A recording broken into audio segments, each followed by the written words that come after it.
From the Mapleview Animal Hospital studios, this is the WHTC Morning News with Gary Stevens and Peg McNichol on 99.7, 1450 WHTC and WHTC.com. And we welcome you back to the WHTC Morning News for this Thursday, May 28th. Thursday mornings, we have an opportunity to chat with five-term U.S. House Representative Bill Huizenga of R-Zeeland. And he joins us on a Zoom connection from just outside of the U.S. Capitol in Washington. Bill, good morning, and welcome back to WHTC. Hey, good to be with you, Gary. I wish I was in West Michigan right now, but we're here, and we're getting a little bit of that humidity and rain, I think, that Michigan was experiencing yesterday or the day before. So yeah, a little bit of nasty weather tonight, today and tonight, but hopefully it'll pass by. And when you get back into town, it's supposed to be a nice sunny weekend with temperatures in the low 60s, so it won't be too terribly bad. One other thing, and I think you and I are in the same boat on this, Bill. We got to get our haircuts soon. Yes. Yeah, the humidity is doing something else. As one of my buddies dubbed it, this is my Whitmer dew. That has been about 9 weeks, 10 weeks in the making. And yeah, my kids have not seen my hair this curly since, ever. And it hasn't been this long since college. So, and in all seriousness, I had a chance to talk to Sarah Huff, who has her salon down in Washington Square. And, and you talk to some of these folks, and there's a real frustration and a desperation because they believe that, first and foremost, they believe that they can't just count on the government for keeping them afloat, which I think is accurate. Two, they do believe that they are able to safely do their craft and do their job, and it's hard to argue with that. When she walked me through what they're doing on social distancing and all those kinds of things, and it's a tough decision. I know the person who typically cuts my hair. She has refused to do anything, and she said, "Look, I can't afford to lose my license," and that's what happened with the guy out in Owasso, and others are saying, I don't care. I can't wait to do this. So this isn't just fun and games. It's real. It's a real economic issue. And I think it just underscores that as in low risk a manner as we possibly can make it, because nothing in life is zero risk or no risk. Just like coming to Washington isn't a zero risk game. I traveled across the country. That was risky. Driving, much less being here. So, but we've got to get the society and the economy opened up, and one of those things is getting back to work in as low risk and safe a manner as we possibly can. You have the curls. I get the Jeff Feiger winged hair situation. If I turn my hair, you can see the wings going. Yeah, the wings come down the side, but I got the headphones on right now. Let's talk about you being in Washington. While others were not in Washington, but their votes were counted. The rules were changed by the House. You're not a happy camper. Neither is the House Minority Leader, and litigation has been filed. Yeah, and I decided to join that after a lot of discussion with folks about this, looking at the history of it, looking again at the Constitution and what it says, and I decided that I needed to join that. And I'm going to move under a tree because it started raining over here.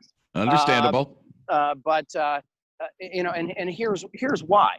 The Constitution spells out the fact that we are supposed to have a quorum of people present and voting on the House floor.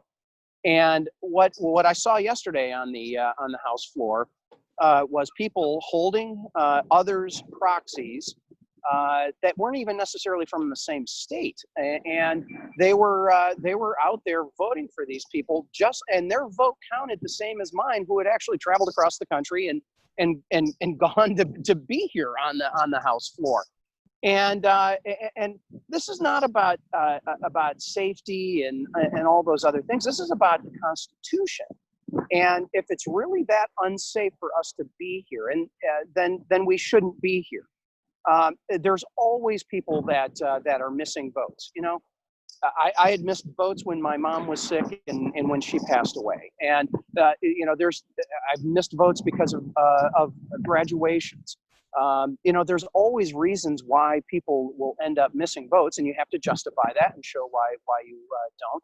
But Gary, here at the end of the day, 20 people holding 10 other people's proxies will have the equivalent of 220 votes. That's a majority. If you count that towards quorum, that is a majority of the House of Representatives. So that means Nancy Pelosi, Steny Hoyer, and 8 other people could show up, convince their colleagues to give them their vote, and they could run the House of Representatives with 20 people. That is not right.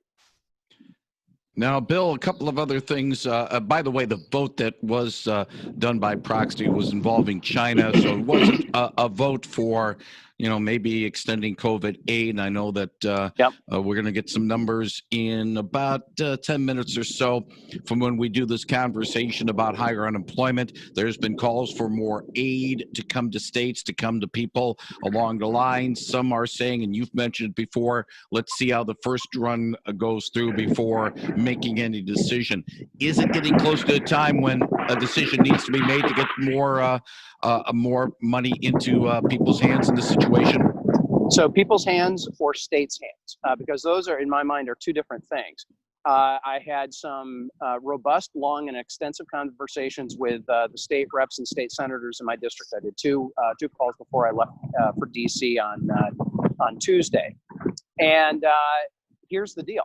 Michigan is sitting on $3.8 billion that has been sent to them by the feds. The governor has decided to not spend that money. When I'm asking the state reps and the state senators why, the Senate has put forward an appropriations bill.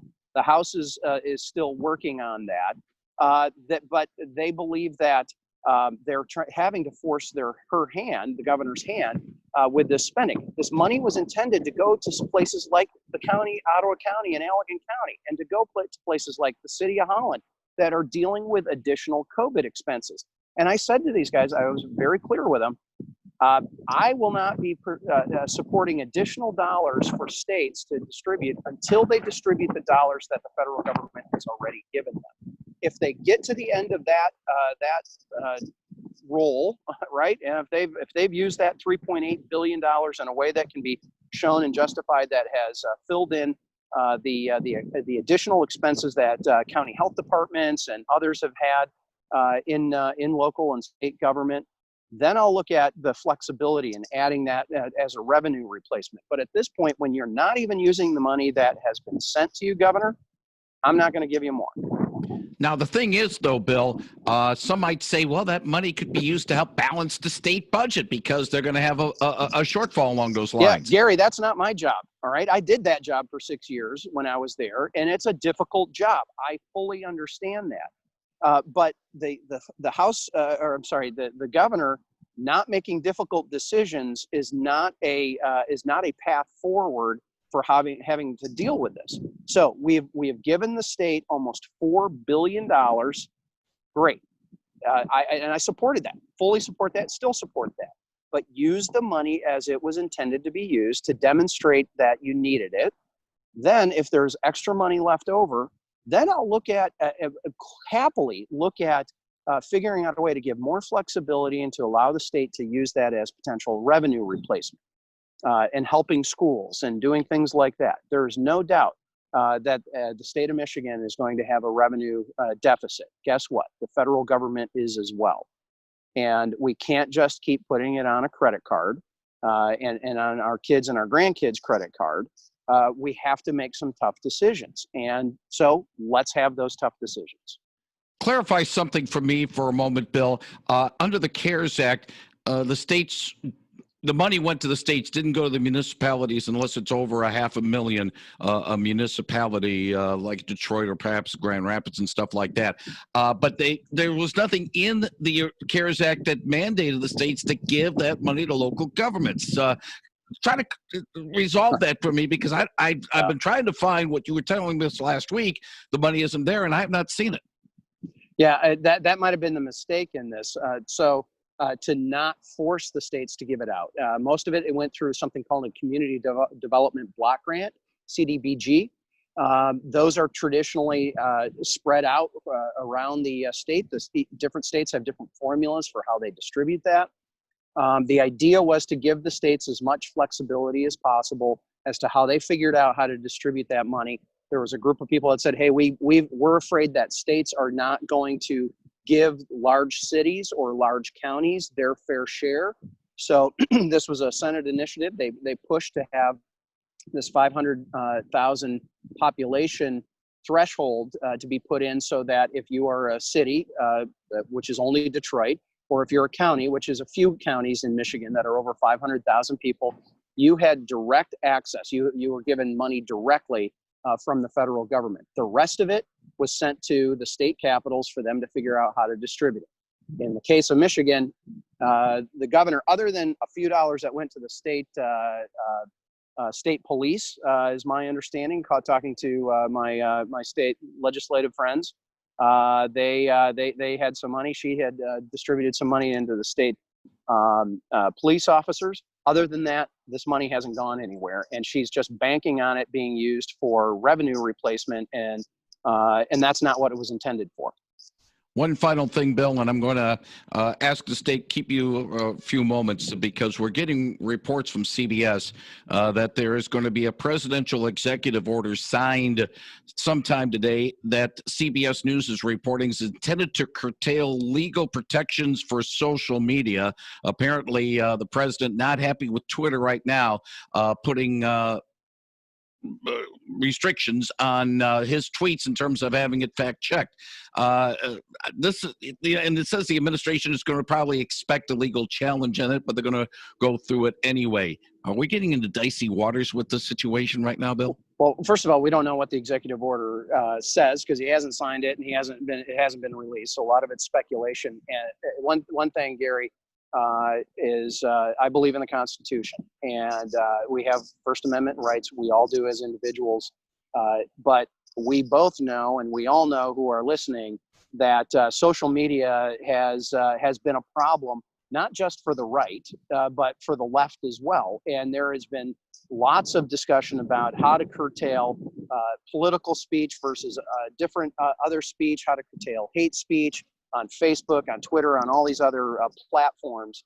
And it does get very difficult. Now, Mark Zuckerberg came in front of our Financial Services Committee and pledged that Facebook was not going to be doing anything like that. They were not going to suppress anybody's speech as bad or as dumb or as socially challenging as it can be sometimes. And that is part of the protections that we all have under the Constitution. So I'll be looking very closely at it. I suspect there will be a challenge if it's anything close to what the reports are, but we don't really know what it's going to be yet. And do you think Congress is going to have to get involved with this? Probably will just be the courts, would be my guess, and I'm not sure that there's a role for the legislature, but we'll see. R-Zeeland Congressman Bill Huizenga joins us Thursday mornings, talk about things going on in Washington. He joins us via the Zoom connection today from D.C. and with the Capitol in the background, as we can see. We'll put the video on our Facebook page in a little bit and the audio on our WHTC.com website as well. Bill, have a safe trip back home. If all goes well, we'll chat again next Thursday morning. Sounds good. Thanks, Gary. Talk to you soon. Thank you very much. That is Bill Huizenga on 99.7 and 1450 WHTC.